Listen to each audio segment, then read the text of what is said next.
নবীজি বলছে যদি কেউ ক্ষমা চাওয়ার পরে কোনো কেউ যদি ক্ষমা না করে, সেজন্য আমি নবীর সুপারিশ আশা না করে। খুব মারাত্মক কথা কিন্তু। সেজন্য নবীজি বলছেন, হে আমার উম্মত, যা জামিলা হয়েছে, যার সাথে হয়েছে, তুমি ক্ষমা করে দাও, তুমি ক্ষমা করে দাও। সে ক্ষমা চাক না চাক তুমি মাফ করে দাও। তুমি যদি মাফ করলে তোমার ইজ্জতের কমতি হয়, আমি মুস্তাফা থেকে হাসরের ময়দানে তোমার ইজ্জত বুঝে নিও। বিশ্বাস করেন, প্রতিশোধের যতটুকু শান্তি, তার চাইতে বড় শান্তি হচ্ছে মাফ করে দেওয়া। আমাকেও বলার দরকার নাই, কাউকে শোনানোর দরকার নাই।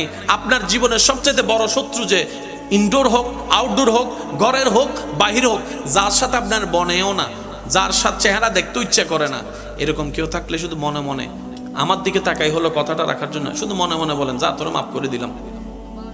দেখবেন আপনার মনে এটা কেমন যেন একটা শান্তি লাগা শুরু করবে। বিশ্বাস করেন ভাই, রাগ, হিংসা, অহংকার এগুলো শয়তানের জিনিস। এগুলা নিয়ে কেউ শান্তিতে থাকতে পারে নাই, পারবেও না। হারালেই জিতা যায় না, হারালেই।